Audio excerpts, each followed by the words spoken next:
Ya, kita ketemu lagi. Mohon maaf karena minggu lalu jaringan juga tidak bagus, terus susah dapat waktu. Kesempatan kali ini kita akan maksimalkan untuk menjelaskan mengenai prinsip atau bukan prinsip, salah satu pilar dari kesehatan masyarakat, yaitu pendidikan kesehatan, ilmu perilaku yang kalau sekarang itu lebih dikenal dengan promosi kesehatan. Tapi sebenarnya ketiga bagian ini adalah hal yang berbeda, tapi dipelajari dalam satu pilar kesehatan masyarakat. Nah, kita cari tahu apa itu pendidikan kesehatan. Nah, jadi pendidikan kesehatan namanya pendidikan. Bisa dengar kan? Namanya pendidikan, bahwa ada yang menjadi peserta didik, ada yang memberikan pendidikan. Jadi di dalam pendidikan itu ada proses untuk membuat orang yang tidak tahu menjadi tahu, yang tahu kemudian meningkatkan pengetahuannya itu menurut level-level pengetahuan sampai dia ada pada proses evaluasi dan sintesa. Laporan GCHET tahun 1991 di mana pendidikan kesehatan itu mulai dianggap penting, dia menyatakan bahwa pendidikan kesehatan itu proses dari kesinambungan belajar yang memampukan manusia sebagai individu ataupun anggota struktur sosial agar bisa membuat keputusan sendiri. Wait, saya pause dulu.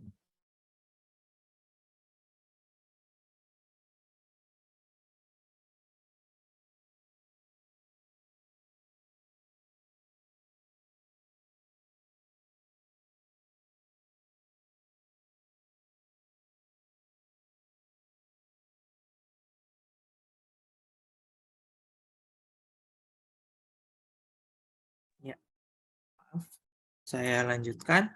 Jadi ini merupakan proses kesinambungan belajar yang memampukan kita sebagai manusia, individu ataupun anggota dari masyarakat itu agar bisa membuat keputusan sendiri, terutama keputusan tentang kesehatannya.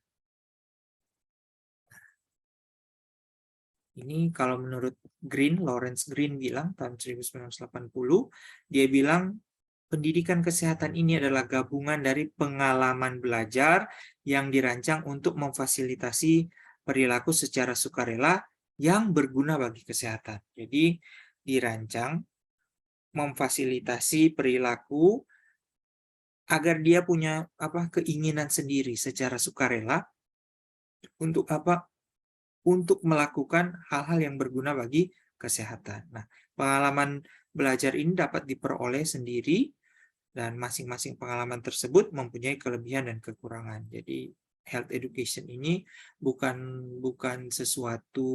hanya sesuatu yang orang dapatkan di dalam kelas, tapi didapatkan di mana saja, difasilitasi untuk supaya ada perubahan perilaku dari masyarakat. Nanti kita lihat selanjutnya. Nah, kalau pendidikan kesehatan ini sendiri itu dimaksudkan agar kita bisa mengubah perilaku. Nah, perilaku ini sendiri adalah bagian nomor 2 dari teorinya Bloom yang tentang faktor-faktor yang mempengaruhi derajat kesehatan. Di situ nomor 2 sudah lingkungan adalah behavior, perilaku. Nah, sebenarnya kalau yang semakin kemari, behavior dan environment itu sudah saling saling berinteraksi. Jadi lingkungan membuat orang berperilaku dan perilaku orang menciptakan kondisi lingkungan tertentu. Nah, tapi di dalam pendidikan kesehatan dan perilaku ini menjadi penting karena nomor 2 terbesar. Kalau kita bisa merubah perilaku orang, maka kemungkinan besar kita bisa mengubah lingkungan dan bisa mengubah health service, ya, pelayanan kesehatan, di mana kalian akan bekerja nanti. Nah, kalau kita ingin membuat satu masyarakat memiliki perilaku kesehatan yang baik, tentu ada hal yang harus kita lakukan, yaitu intervensi perilaku masyarakat. Intervensi ini berarti kita memberikan perlakuan terhadap perilaku kesehatan yang sekarang kita nilai di masyarakat, misalnya itu tidak sesuai dengan kaidah kesehatan. Maka kita melakukannya dengan tekanan, paksaan. Bentuknya dalam bentuk undang-undang, peraturan, sanksi. Ya kalau tekanan ini kita tidak usah ambil contoh jauh-jauh yang barusan, yang PSBB itu, penggunaan masker, kita dipaksa, ditekan untuk melakukan itu. Sedangkan kalau edukasi, kita lebih mengutamakan persuasif. Jadi pendekatan kekeluargaan dengan bujukan, himbauan. Misalnya kalau saat ini orang yang melakukan vaksinasi, dia akan mendapatkan reward, dia mendapatkan sertifikat, dan kemudian menjadi prioritas di dalam penerbangan, yang tidak mendapatkan sanksi, masih masuk pada tekanan. Nah, kalau edukasi ini juga memberikan informasi, memberikan kesadaran melalui pendidikan terus-menerus kepada masyarakat.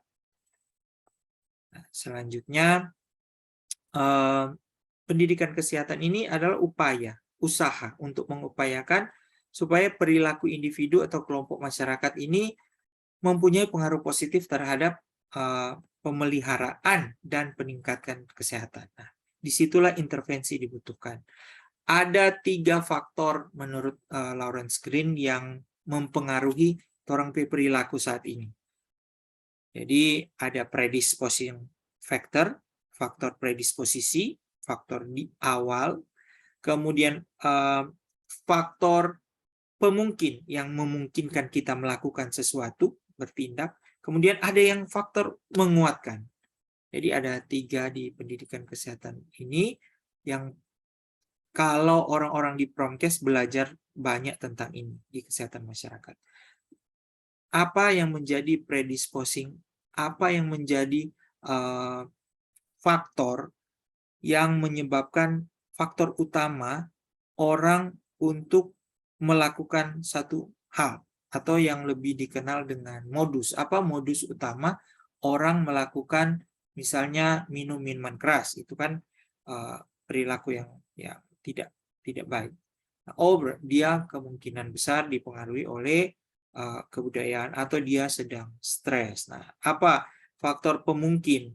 Faktor yang memungkinkan dia untuk mengkonsumsi alkohol adalah karena di sekelilingnya itu mudah untuk memperoleh akses terhadap alkohol, itu enabling factor. Nah, kemudian faktor penguat di sini dia punya uang untuk membeli. Demikian juga dengan merokok. Predisposing factornya adalah kalau orang yang merokok dianggap gaul. Orang yang merokok itu dianggap di masyarakat gagah gitu. Nah, itu predisposing factor. Kemudian faktor pemungkin ya tadi banyak tersedia iklan rokok, banyak yang menjual rokok di mana-mana. Dan faktor penguat adalah faktor kita bisa membelinya. Nah, kalau kita mau melakukan intervensi terhadap masalah kesehatan, kita lihat 3 ini. Kita bisa melakukan intervensi pada faktor penguat misalnya. Kita bisa memberikan cukai kepada rokok, pemanis, alkohol, supaya apa? Dia tidak mampu untuk menggapai walaupun tersedia. Kemudian faktor pemungkin. Kalau kita mau intervensi faktor pemungkinnya, kita bisa melakukannya lewat apa? Lewat misalnya kawasan tanpa rokok. Kemudian kawasan yang tidak menjual alkohol, atau yang bahasa keren stop coba mabok. Jadi kemudian faktor predisposing itu dihilangkan dengan apa? Memperbaiki kesehatan mental masyarakat. Jadi diberikan penguatan melalui tokoh agama. Nanti kita lihat ada strategi dan mission dari promosi kesehatan selanjutnya. Apa batasan dari pendidikan kesehatan? Pendidikan kesehatan dia bertujuan untuk merubah perilaku. Jadi Pendidikan kesehatan dimaksudkan untuk mengubah perilaku. Seseorang diberikan pendidikan supaya apa? Perilakunya berubah. Hal-hal yang tidak sesuai dengan kaidah kesehatan jadi sesuai. Pembinaan perilaku. Perilaku yang sudah baik sekarang ini dipertahankan, ya. Kemudian pengembangan perilaku biasanya kepada anak-anak. Kita membiasakan anak-anak untuk apa? Melakukan perilaku hidup bersih dan sehat. Jadi ada 3 batasannya. Kita mengubah perilaku, membina supaya perilaku itu tetap bertahan, dan pengembangan perilaku.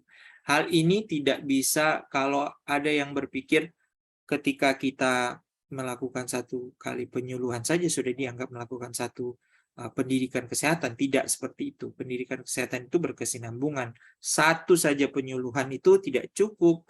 Harus ada proses pembinaan perilaku dan pengembangan perilaku. Kemudian sasaran, apa yang menjadi sasaran dari pendidikan dan promosi kesehatan? Sasaran primer, sasaran utamanya, ibu menyusui, kepala keluarga, anak sekolah, ibu hamil, anak balita. Nah, ini yang menjadi sasaran utama, sasaran primer. Sedangkan sasaran yang sekunder itu tokoh masyarakat, tokoh agama.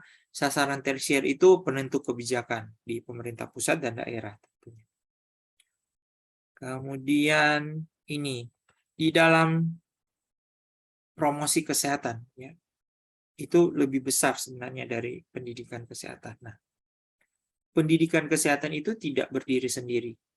Dia seseorang yang mau mendalami pendidikan kesehatan ini harus memiliki bekal ilmu antropologi kesehatan, sosiologi kesehatan, psikologi sosial, dasar-dasar pemberian pendidikan dan dasar-dasar ilmu perilaku, bagaimana mengkomunikasikan, belajar tentang komunikasi, dinamika kelompok, pengembangan pengorganisasian masyarakat, pemasaran sosial, pendidikan dan pelatihan, pengembangan media, perencanaan dan evaluasi pendidikan kesehatan.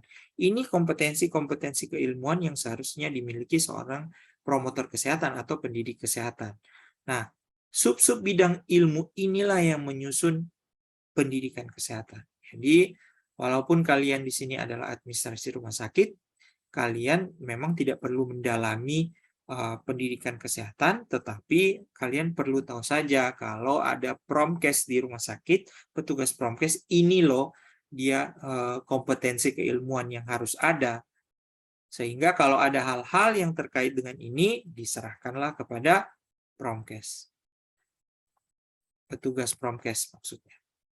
Nah, kita ke promosi kesehatan. Jadi, promosi kesehatan itu saya sudah katakan tadi lebih luas ya dibandingkan dengan pendidikan kesehatan itu sendiri. Kemudian kalau promkes ini gabungan dari pendidikan kesehatan dengan organisasi terkait, intervensi politik, ekonomi yang dirancang untuk memfasilitasi perubahan perilaku. Jadi promkes ini bukan cuma pendidikan, tapi juga sudah ada aspek lain seperti politik dan cara-cara untuk bagaimana supaya program ini bisa naik dan diambil dan kemudian menjadi kebijakan. Nah, di sini sebenarnya di promkes ini sudah bukan cuma pendidikan, tapi sudah ada administrasi kebijakan kesehatan di sana yang membuat peraturan perundangan, itu semua masuk dalam ranah promosi kesehatan. Jadi Green bilang ini promkes ini gabungan dari dukungan pendidikan, lingkungan untuk apa? Untuk bertindak dan mengkondusifkan. Jadi membuat menjadi kondusif, menjadi situasi kondisi yang bisa, kondisi yang kondusif itu aman dan terkendali. Nah, yang terkait dengan apa ya? Kondisi hidupnya. Pendidikan dapat menjadi salah satu intervensi untuk meningkatkan kesehatan. Jadi, di mana-mana di mana pendidikan itu naik, seperti di negara maju, promosi kesehatannya juga naik. Maksudnya, derajat kesehatannya itu turut naik ya di tempat-tempat yang berpendidikan tinggi. Tetapi ada beberapa hal seperti di Indonesia, tempat-tempat yang memiliki tingkat pendidikan yang tinggi justru memiliki masalah-masalah kesehatan. Misalnya, orang-orang yang memiliki pendidikan yang tinggi justru ASI eksklusifnya itu rendah. Karena apa? Karena orang-orang berpendidikan tinggi cenderung untuk bekerja dan dia tidak memaksimalkan pemberian air susu ibu sampai pada 2 tahun. Dia hanya memaksimalkan ya sesuai cutinya saja 3 bulan selesai. Padahal harusnya ASI eksklusif itu harus 6 bulan. Nah, kemudian ini yang sudah saya sampaikan tadi. Health promotion itu ada policy sosial ekonomi, jadi sudah lebih besar ya. Kalau program itu sudah menyangkut tentang kesehatan individu, latar belakang culture budaya, pendapatan, sumber daya manusia, faktor risiko, faktor-faktor protektif, faktor-faktor yang mencegah terjadinya masalah kesehatan atau penyakit, prioritas personal, sumber-sumber komunitas, dan latar belakang dari perilaku itu sendiri. Nah, asumsi atau satu derajat kesehatan masyarakat itu bisa berubah apabila asumsi-asumsi ini terpenuhi. Pertama, status kesehatan dapat diubah. Jadi kalau yang sekarang angka kematian ibu masih tinggi misalnya, kita bisa mengubahnya. Dengan apa? Meningkatkan pelayanan kesehatan ibu hamil dan menyusui, pemberdayaan masyarakat, kita bisa mengubah status AKI yang tinggi itu menjadi rendah. Kemudian ada teori terjadinya penyakit. Jadi dapat diketahui kausa dari penyakit di pertemuan-pertemuan awal sudah dijelaskan. Kalau kita bisa mengetahui sumber dari satu penyakit, perjalanan dari satu penyakit, maka kita bisa melakukan promosi kesehatan, melakukan intervensi supaya penyakit ini, penyebaran penyakit ini, atau peningkatan jumlah penyakit ini dapat kita tekan. Kemudian ada strategi pencegahan yang tepat yang dapat dikembangkan melalui identifikasi masalah kesehatan. Kalau di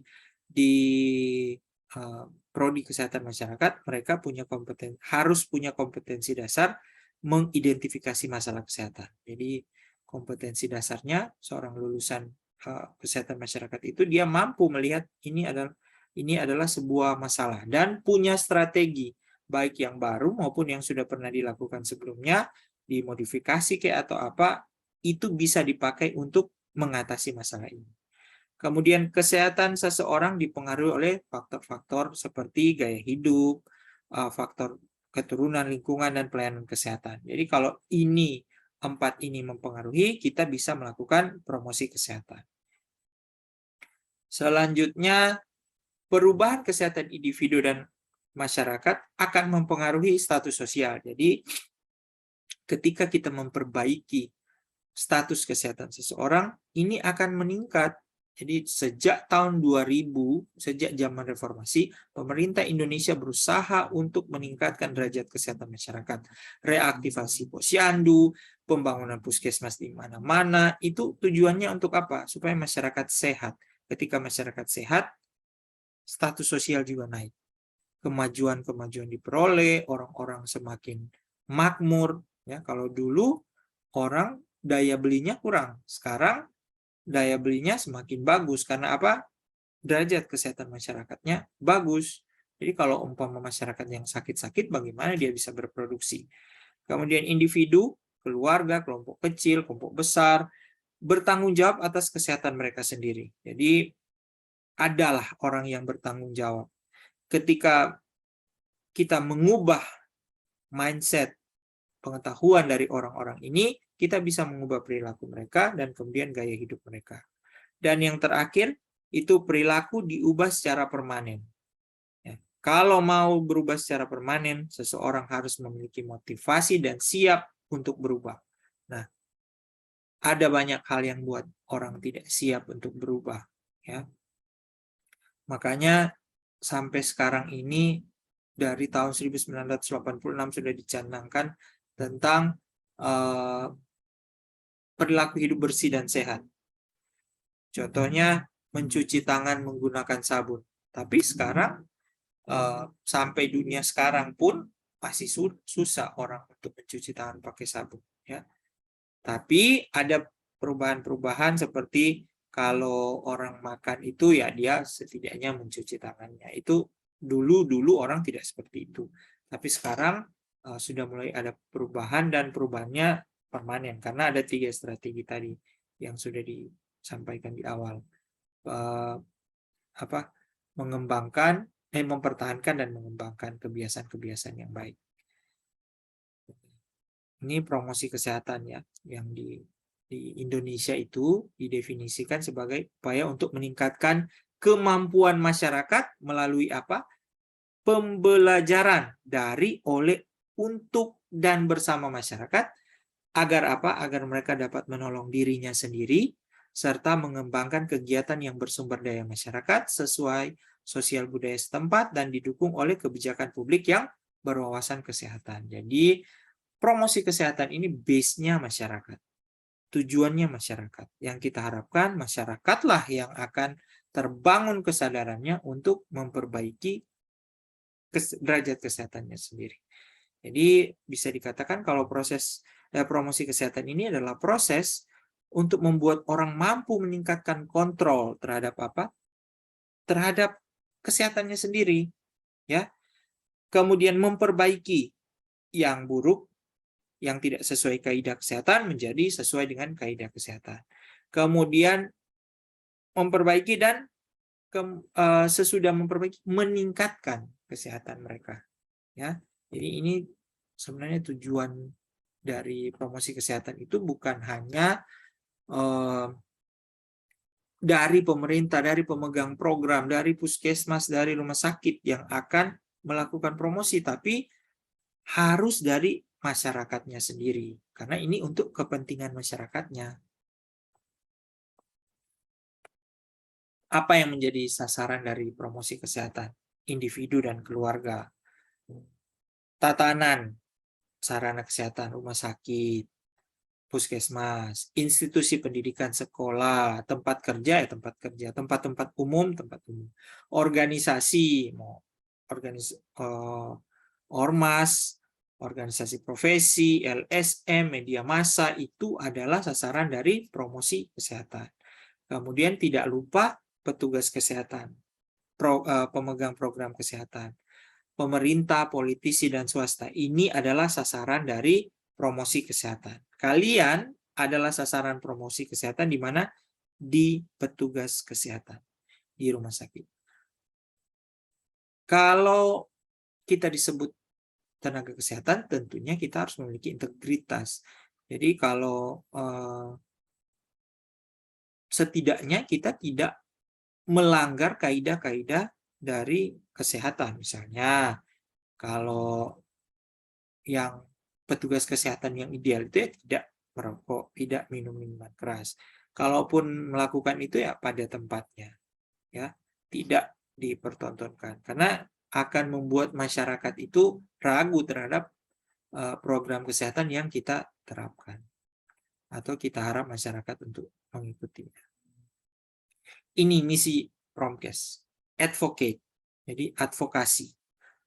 Berupaya kita sebagai petugas Promkes, ya, kalau orang-orang di kesehatan masyarakat yang akan terlibat menjadi seorang promotor kesehatan, dia mampu untuk melakukan upaya pembuatan keputusan, mempercayai dan meyakini bahwa program kesehatan yang ditawarkan itu perlu diyakini oleh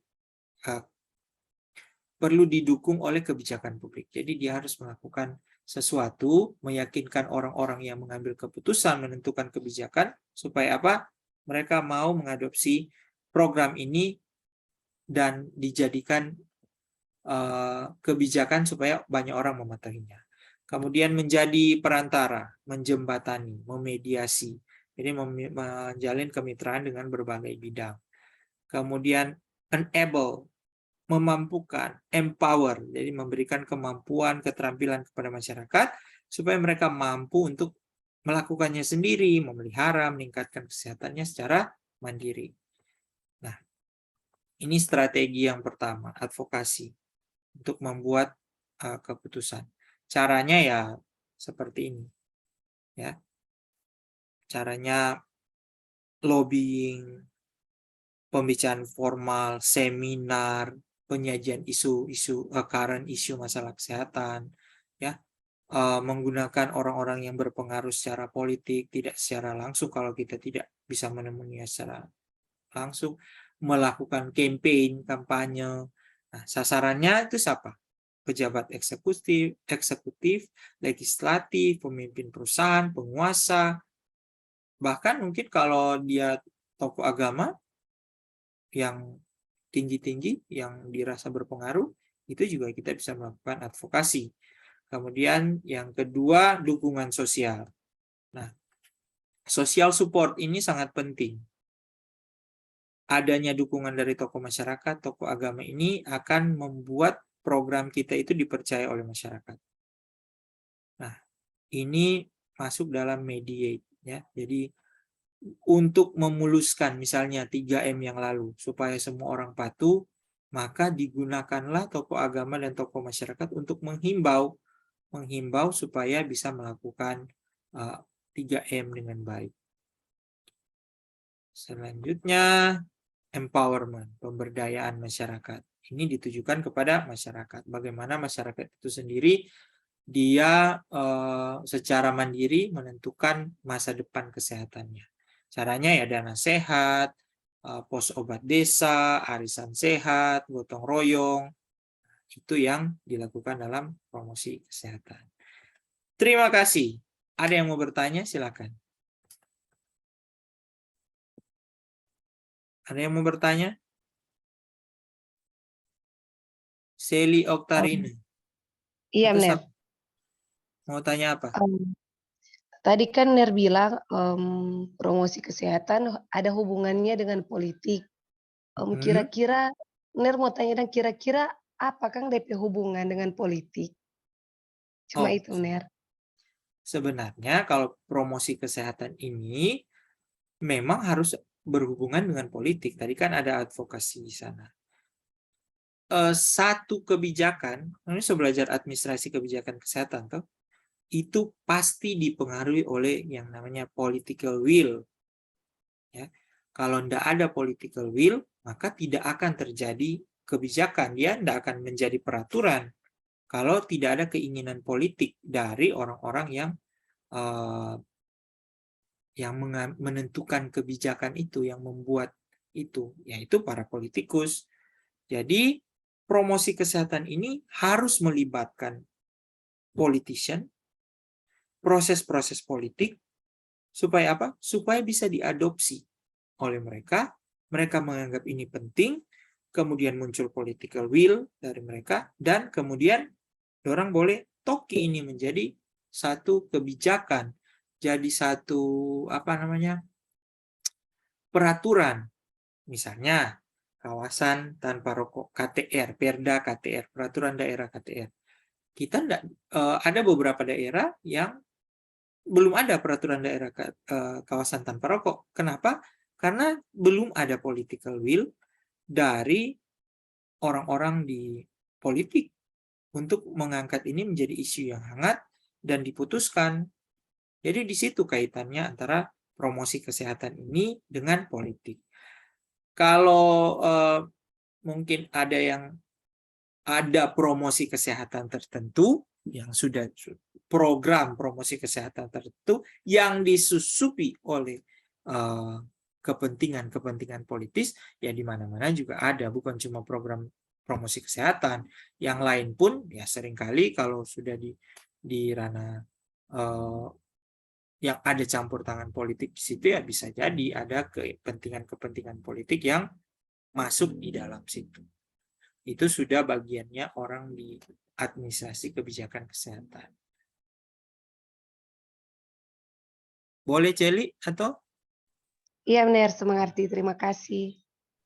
Siapa lagi? Yolanda Rosso.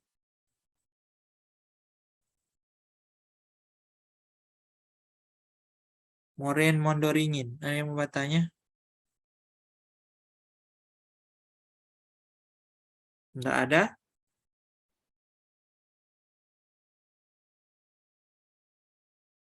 Ronaldo, ada yang mau bertanya?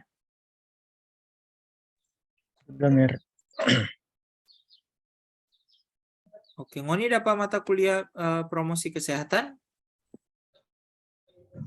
Cuman DP dosen itu Mer cuman 2 kali masuk tuh. Siapa? Rutler. Oh, baru 2 kali masuk atau semester ini atau yang lalu? Semester lalu. Oh. Ya, harus tanya pada dia. Makanya ini kok seharusnya mata kuliah semester 1 cuma pengantar. Kalau semua so lewat kok kasih ini mata kuliah, por apa? Right.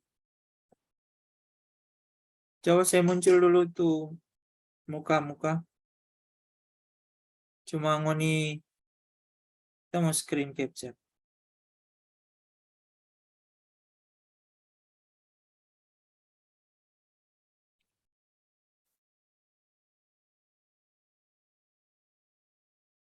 Oke.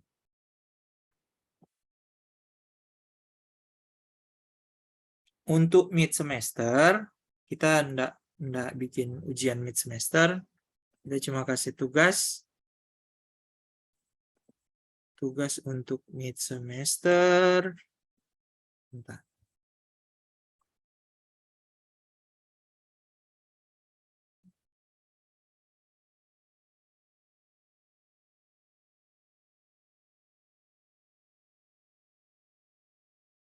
Jadi ada berapa orang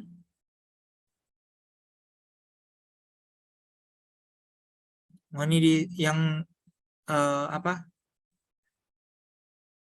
Yang aktif sampai sekarang masih 8, berapa Ngoni? 1, 2, 8, Ner. Ya, 8.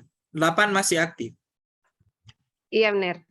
Oke, nanti kita WA ke kita mau cari. Nanti kita WA DP apa? WA di grup DP tugas. Nanti Ngoni bagi 1 orang 1, itu dia akan jadi kita penilaian untuk mid semester. Oke. Nanti besok kita share pin presensi untuk mid semester. Selanjutnya, orang akan masuk ke apa kutip di nama?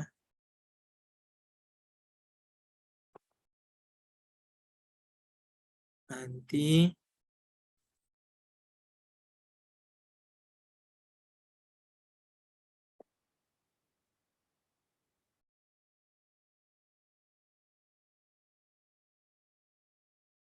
oke, kita tutup dulu ini supaya kita semua stop record sebelum kita kasih DP tugas. Terima kasih, jangan dulu pergi. Saya cuma mau stop recording ini.